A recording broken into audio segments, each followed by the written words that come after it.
Thanks, Brian. Good evening, everyone. I'm Clive. I'm one of the counselors at Changes. Happy New Year to you. This evening, we're going to be looking at addictive thinking. And there's a lot on YouTube and there's a lot of books written on addictive thinking and the understanding of self-deception. So, this is something, there's been some really good books on how the addictive thinking works. But tonight we're going to take you through some things that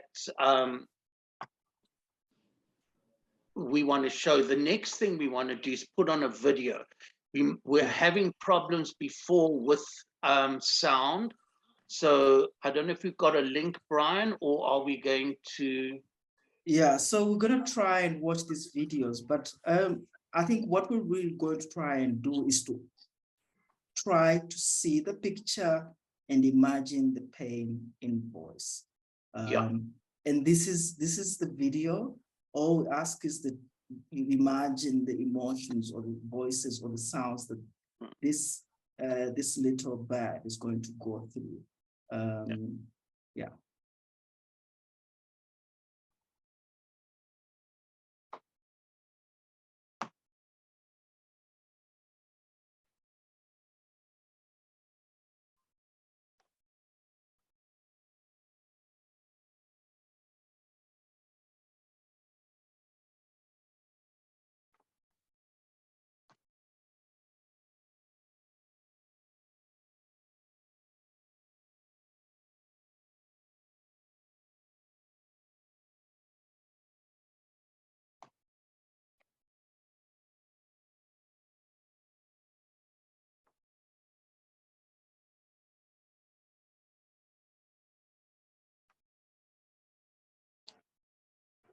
Okay.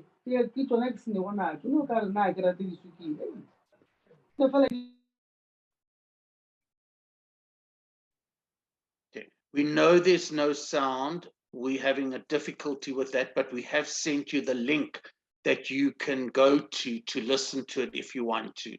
So we were having difficulties in getting the sound, but if you watch, you'll see how it's called the golden nuggets, how addiction turns a person and how dark it becomes.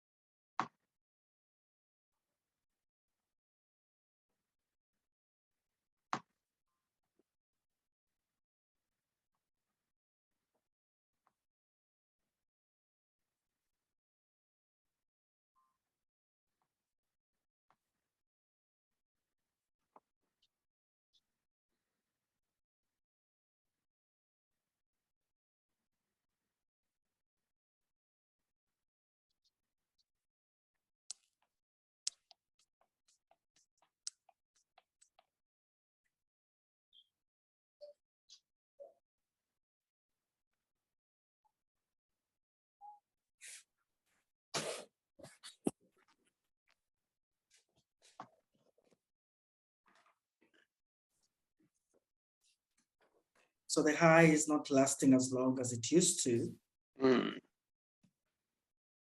And that's the pursuit of the high. But you can also see the deforming starting to happen.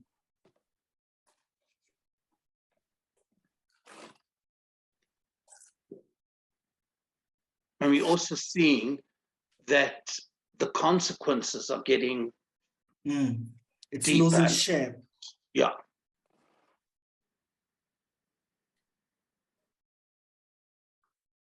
Fallen on its head. And the beautiful scenery has changed. But there's still the pursuit of the high, even though we can see it's lost its color.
And you can actually see how dark it gets.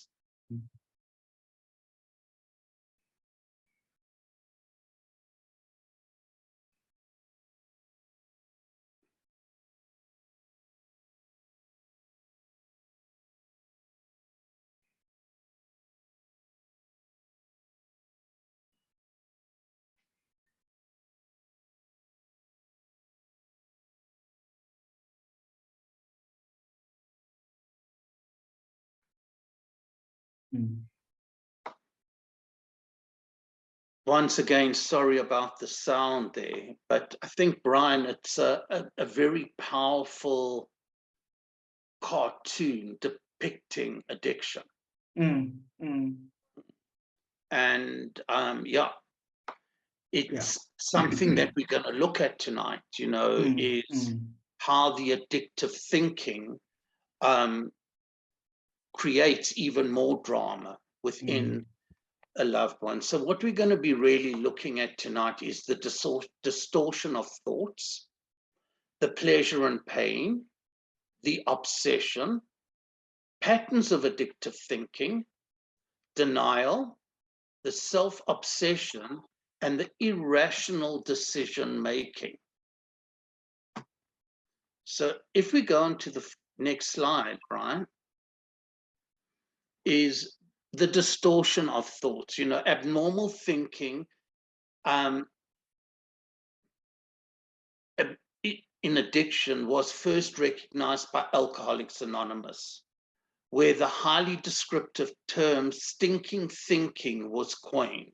And AA used this term to describe a dry drunk or an alcoholic who abstains from drinking but behaves in many ways like an active drinker. And I think this is important. You know, we emphasize, and when we work with your loved ones, we say to them, this is a program of abstinence plus change. You need to change. It's changed behaviors, because if you're not going to be able to change your behaviors, you will live like a dry drunk. And your actual attitudes, behaviors, your defects of character will all still be there. So this is what we really work on, is to change the behaviors. And that's the distortion of thoughts, because a lot of people will give up, but they remain dry drunks or dry addicts. Okay, the next slide is addiction has specific thinking styles that enable the addict or the alcoholic to continue using despite negative consequences. And this is important. They continue to use despite negative consequences. And studies reported findings that suggest there may be a cognitive difference in people with addiction, and that their brains may not fully process long-term consequences. And before we change, Brian, I think that we often try and get them to think through a behavior. Play the movie through. Play the movie through. So what's your plan? You know, and we try and get them to see that they haven't actually understood the implications or the consequences. And I think the video at the beginning of the presentation was quite clear in how this little dark, even though life was getting dark, there was the insatiable desire to continuously pursue the nuggets, even though it was falling out of shape, even though life had become dark. And that's where I think this study says that, you know, if people that have addiction usually will not be able to comprehend behavior and therefore consequences. And that's what treatment is about. Treatment is looking at this distortion of thoughts. And sometimes at the end, just for an addict to feel what we call normal, that to function at all, is they have to use. You know, so it's it's something that we work with, and we try and get them to start seeing consequences. You know, a lot is worked in primary and at extended care driven manner on actually identifying and seeing your consequences, even of your past. Okay, the next slide, Brian. Okay. So research also indicates that alcoholics and addicts show more impulsivity in the brain. Impulsivity and the inability to process long-term consequences lead to distrust in relationships and isolation, which continues the cycle of addiction. Anything you want to add there, Brian? And I think this is where we see families coming to us and say, how could he do that? You know, he knows that I care about him, or I care about her, or how could he do this to his own children? And this is where the distortion of thoughts, and because of the impulsivity and the inability to process long-term consequences, there's distrust in relationships and there's isolation, because even though this individual even isn't invested in ruining the relationship that you have with them, unfortunately, they can't see how the consequences of their behaviors could lead to them feeling lonely and feeling alone and ending up on, you know, circumstantially on the streets or by themselves and in isolation, because for them, there's that distortion of thoughts. And I want us to always imagine the little dark and the nugget. All I'm focused on is the nugget. I don't care what happens after that. So true. The next ones. Okay, so now we look at pleasure and pain. So the pleasure and pain are two basic factors of motivating behaviors in addiction and alcoholism. The limbic and the autonomic nervous system are involved in the body's perception of pleasure and pain, and both systems receive signals from different stimuli. Next slide. So the limbic system, which houses the hypothalamus, this is responsible for regulating thirst, hunger, response levels for pleasure, sexual satisfaction, aggression, and even anger. You know, and this is where the pleasure centers are. So this is what we look at in the pleasure centers. And that's what the addict is focusing on a lot. And I think what's even more unfortunate is that drugs and alcohol can actually either minimize pain or maximize pleasure. And what we're seeing that because of how we are wired, and I think as human beings, we are where we are today because there has always been motivation to seek pleasure and to avoid pain. You know, if you're sleeping hungry and it's unpleasant, and you have all these hunger pains, you're going to wake up the next day and go work hard to avoid that pain again. Now imagine your loved one, they are pursuing this unhealthy lifestyle or unhealthy habit because they are avoiding pain. They might have got into it because of pleasure, but now they're just using to avoid pain. And this is where addiction is called the brain hijacking disease, because it hijacks your brain, and all of a sudden you're living in a life of avoiding pain and seeking pleasure. And it's like, I don't want to feel pain. And it actually compounds, because as they're using, they have the pleasure, and as they're coming down, they get the regret, the remorse, the pain is there. So it goes back to, again, then trying to eliminate the pain with pleasure. Despite the consequences. Despite the consequences. So, I think what's important is, sorry, we just go back one slide. Okay, so we spoke about the limbic system. The autonomic nervous system houses the emotional capacity and the fight and flight responses. The combination of these systems responses elicits feeling based on the type of behavior, experience, or the substance that is ingested. Okay, just the next one. Pleasure effects influence continued substance abuse or the pleasurable behavior. Pain effects cease the behavior or substance use. Pleasure immediately creates correlation between the behavior and the associated feelings. So, that feeling was good, I like it. So as soon as there's what we call, and even in, it's called the dis-ease, the pain of the disease, I need to look for that pleasure again. So it becomes synonymous in the brain. It still takes me back to the bed and how eventually, you know, every time it tested the nugget, life became beautiful. And that pursuit, I think it was like, I'm trying to have the behavior. You see, I don't know if you notice when it started running, because now the behavior is, I want to use now, and I'm going to run, I'm going to do whatever it takes to use now.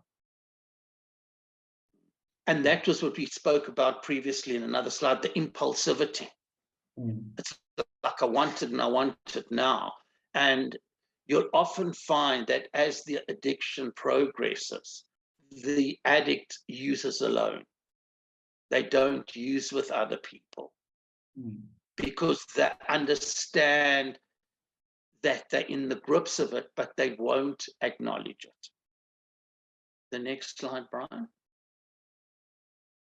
So, for example, even going to obtain a pleasurable inducing substance sends signals to the brain that it is about to receive pleasure. Okay? And that's interesting. And it often happens that as soon as they actually have called their dealer or getting their stuff, the dopamine actually increases. So they already go on to a high. Okay. And the craving is inevitable and have to influence the addict's thought process. So in that process, when they're getting their drug, they think of nothing else but getting that drug and having that pleasure of that drug or alcohol. Completely. And I think this is quite even more common. For example, a lot of people, Fridays are a big trigger.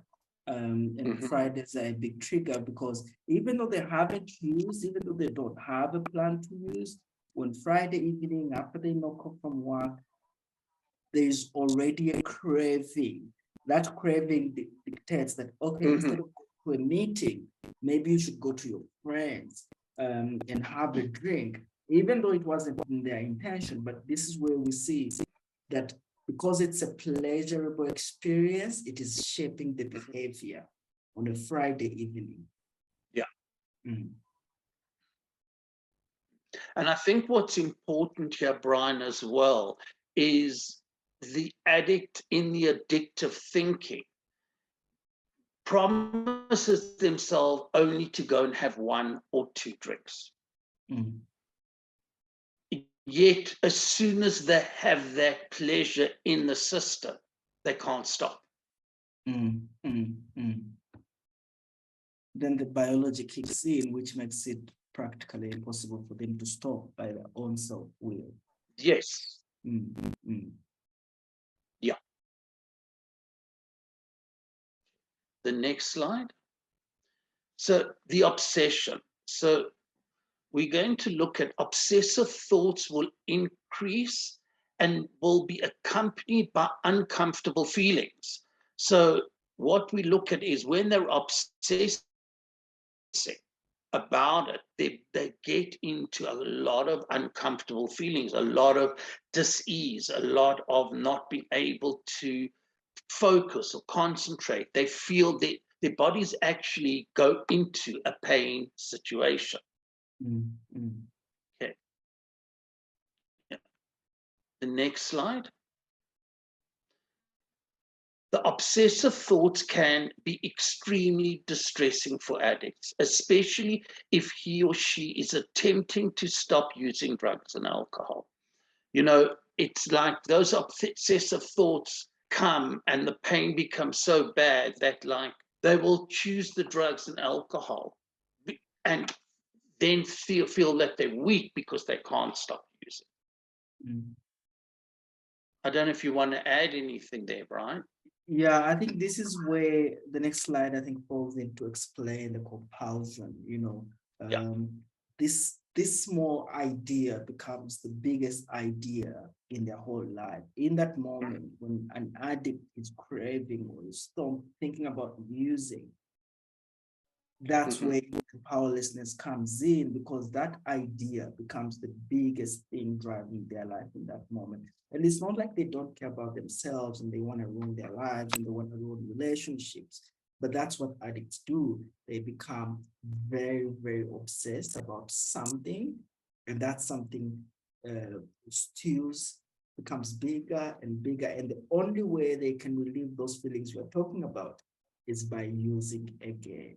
Especially if, like, for example, most of the loved ones have already come to treatment and the seed has been planted, the seed of you can actually live a better life without using.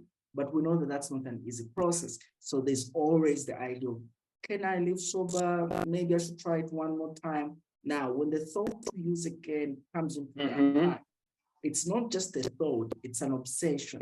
It becomes the biggest driving force in their lives.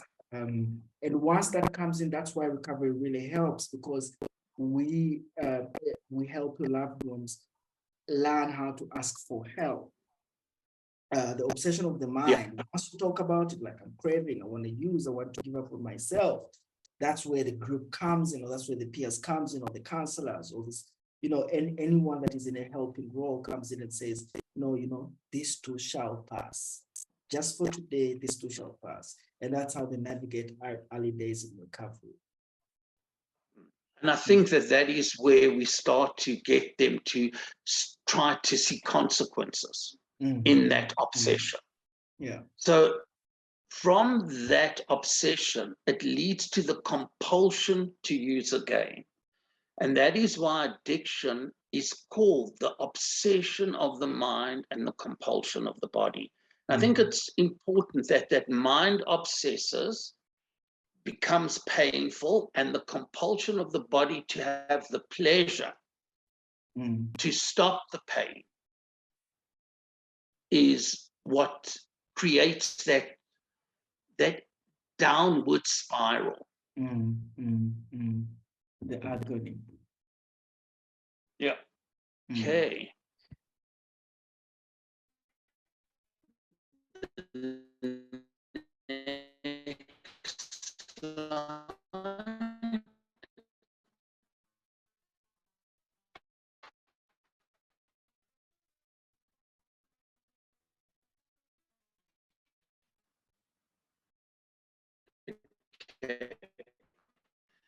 So the patterns of addictive thinking. So chemicals change the brain, create the euphoria. So these fit common in all addicts.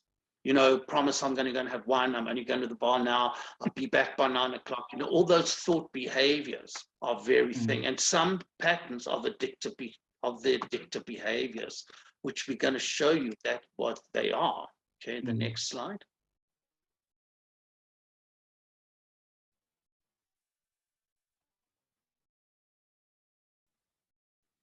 Okay, so the patterns of addictive thinking, as we spoke about, the impulsivity, delaying gratification. And we see that in treatment. You know, if they want something, they want it now, and we have to get them to start restraining and saying, sit with that feeling.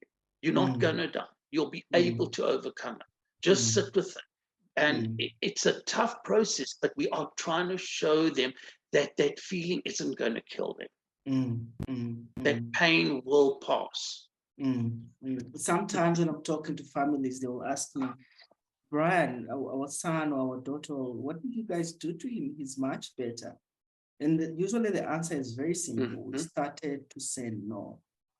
By just saying no can change a person's life, because a lot of times when they come to you and they want something, instead of saying no, you're giving into this instant gratification and therefore playing into the impulsivity.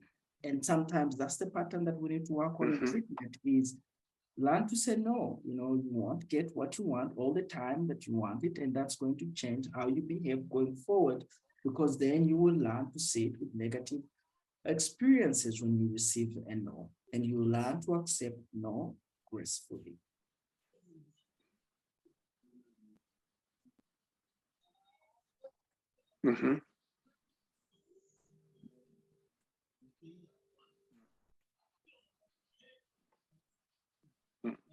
And at the beginning, they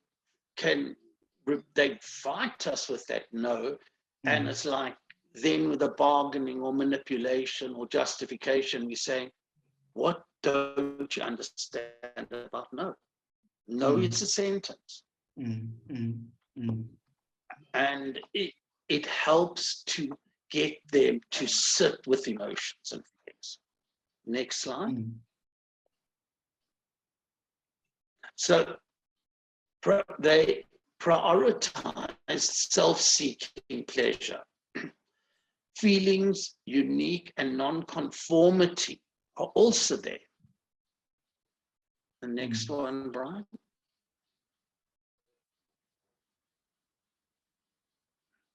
Weakened sense of societal goals. And I think that's important. It's like their goals in life are actually robbed because of the addiction.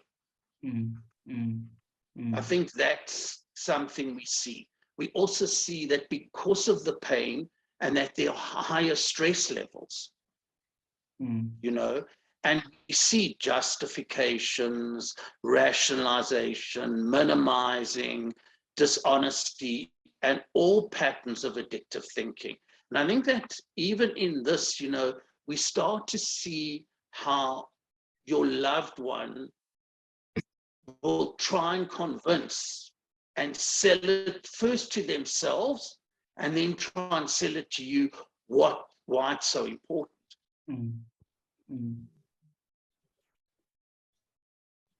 Anything else there, Brian?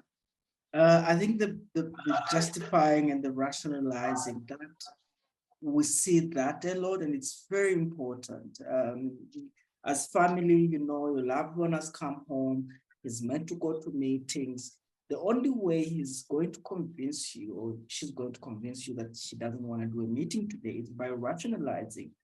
And that's the stuff as family that you need to challenge and say, I feel like this is your addiction speaking, because you're justifying why it's not important to go to a meeting, or why it's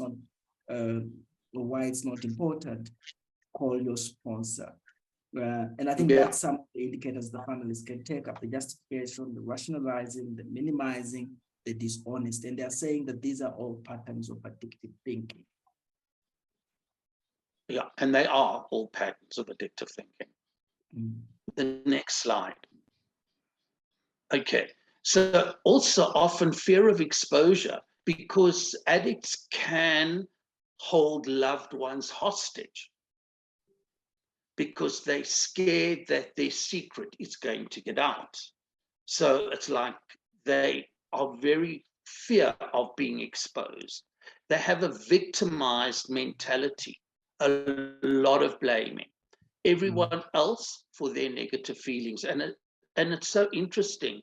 An addict will actually, at times, they will create an argument just to go and use. And when they return, they will convince you it was because of you that they picked up. And that's the addictive thinking, that it's some people and some loved ones, like, feel that they're going insane and even apologize. And what's scary about all this experience, Clive, is that this person is clear. They have stopped using, and I think you started off at the beginning explaining bright drug. They have stopped using, but their thinking hasn't changed. Because their thinking hasn't changed, we see that the behaviors are still the same. In recovery, we really focus on behavioral change. And the idea, and I like the fact that you brought up this topic this evening, is that families, when your loved one comes home, you challenge the behaviors because you understand the thinking behind the behaviors. Yeah. And it's like everyone else's fault but theirs. Yeah. You know, and it's like if you change, then I'd get better. And we're saying who's in treatment, who's the problem. So even when they come into treatment, there's a lot of blaming still going on. Yes.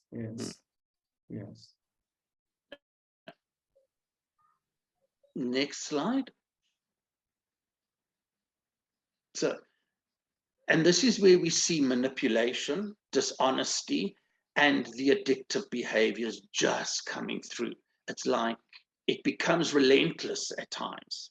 You know, and I think that even in treatment, when they believe they're ready to come home, or they don't want to do treatment, and they want to RHT, or for others that refuse hospital treatment, they want to try and manipulate families. And this is where we're saying to you, stay firm, stay boundary, say no, put in bottom lines, you know, and get them to realize the severity of the impact on them. Because if you give in, you've lost the battle. Anything you want to add there, Brian? No, I think you've nailed it on the head. You know, it's enabling because when I think of addiction and when I think of the work that we do, unfortunately, it requires a union, or for example, a union, can I say that? A team of the family, the therapists, and the addicted person to come together to fight against this disease. But what usually happens because of the manipulation and the dishonesty in the addictive behavior, you find that families are easily roped into the chaos that the loved one creates. And usually this is manipulation. You know, let's make it about the treatment center so that you can, you know, either take me out or whatever it is, therefore making the addiction win and losing the battle of addiction, instead of working together and understanding that actually this person 2 months ago was using drugs or alcohol. They can't really have recovered their ability to think constructively because of the damage that, you know, you did explain, the dry drug stuff. There's a lot of change that needs to happen before I start believing that this person has the most insightful sense of himself, that they'll make decisions that are helpful for their recovery. And I think this is important because they know who the weakest link in the family is as well. It is. They are so good at going to the enabler, you know, and what we're saying and what we're helping is that you say no, like we say no. It's quite a heartbreaking experience when you see, like you're saying, and I love the word that you used, when the battle is being, you know, when we lose the battle because of, you know, addictive thinking patterns that are still in your loved ones. Next slide. The next slide. Okay.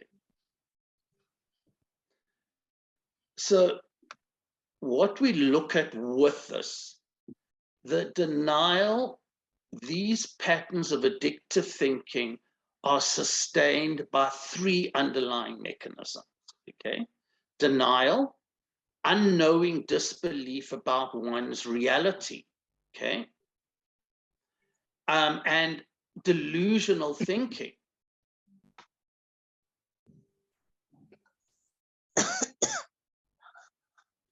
Okay, and then the self-obsession.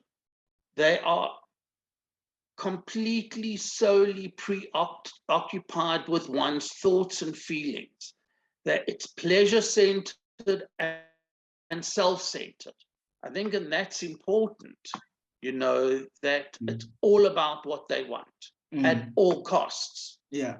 You know, Yeah. and that's where we come to the irrational decision making, the condition of making decisions that are not in accordance with reason or logic.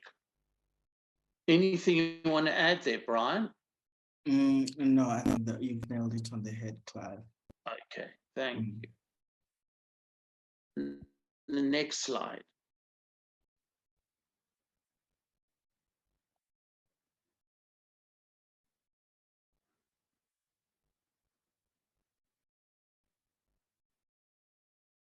Okay, so in closing, you know, many times addicts violate other people's boundaries, values, and morals to obtain drugs and release stress that is produced by the obsession and compulsion of the addiction.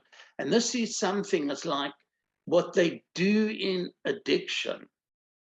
They do bad things, doesn't mean they are bad people, but they will go to any length to actually get that drug. And addictive thinking patterns affect families, work, finances, and relationships. Harmful consequences of addictive thinking patterns leads to distrust, isolation, and addiction. So it's a spiral going down. And addictive thinking produces unhealthy behaviors that negatively impact relationships. It's quite a very unfortunate cycle of events or circumstances. I think a certain way, because of my substance use disorder, and therefore I'm self-obsessed, you know, I'm in denial, there's all these things, and that determines what I do. I'm not a bad person. I really care about you and I love you, and, you know, I want to be the best son or the best daughter and do the best work that I can for my employee. But I have this disease that not only manifests in how I use drugs, but also how I think.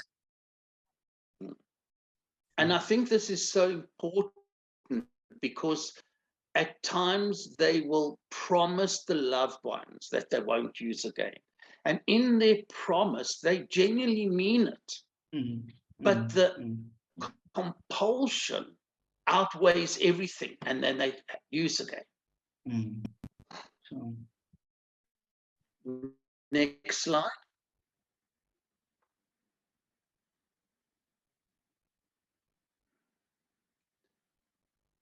Okay, so non-addicts begin to question the addict's motives and thoughts process behind the decision making. It's like it's irrational.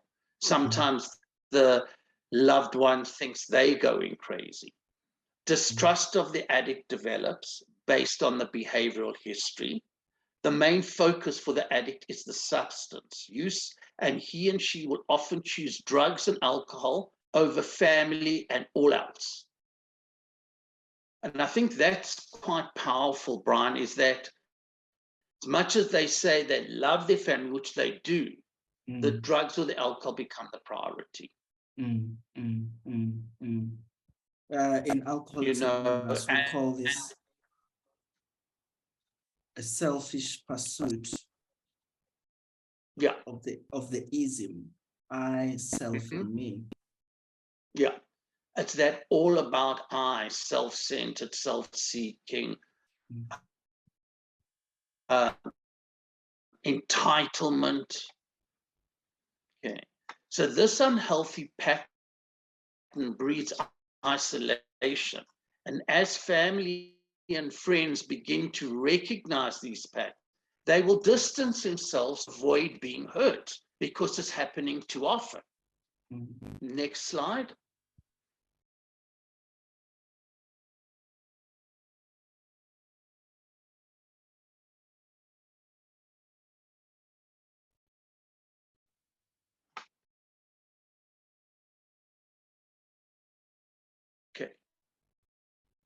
So the addict becomes alienated as a result of the addiction and the addictive thinking patterns.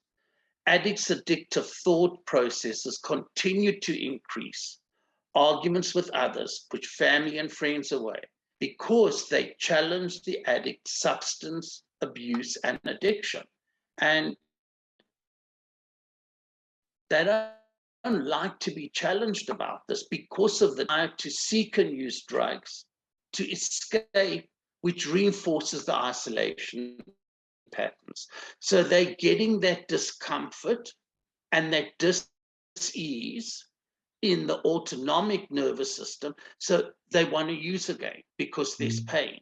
And the addiction is fueled by isolation and distrust from family members, employees,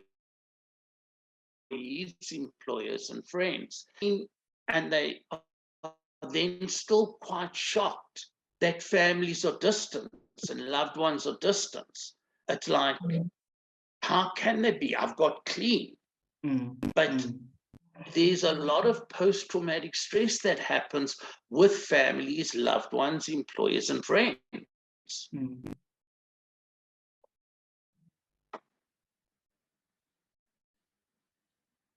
The next slide.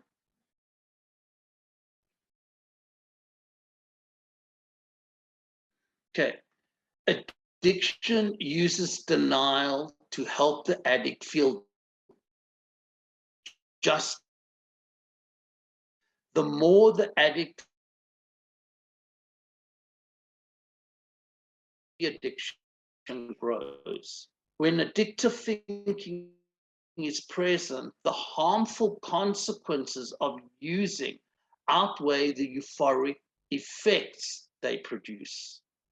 And addictive thinking, it's so important, needs to be addressed in drug rehabilitation programs because the thoughts are very tough to break. And it's important that, you know, we help them understand that their thinking got them into treatment, that they need to see the consequences. And I think that the previous slide in the denial, it's this delusion that they live with, that they don't see the impact they're having on other people. And it's next quite slide. Okay, so, you know, this is the last slide, and this is what Russell Brand has to say. He said, addiction starts with pain and it ends with pain. And I think that's important to understand. It does. Often it's pain that they numb and they say, I found a solution to my pain in the drugs. And it ends exactly like that nugget and the duck in immense pain. Yeah. Anything you want to add there, Brian? Yeah, and I think this is the beginning and the start of addiction. But I think the beauty, and I mean, I know that Russell Brand himself is in recovery, is that once people come into recovery, once they do treatment and then start the recovery process, this pain actually becomes less and less and less as they go through the process. And I would love to think of that same dark, that in that darkness that we saw at the end, because what we saw is addiction, and it's so hard to break without help. When they come to professionals like you and Clive and all the counselors that we have, is that that's where the pain ends and the growth begins. And unfortunately, I think you'll attest to this, Clive, that growth sometimes comes with pain, but it is positive pain. It is pain that pays off. Begins. And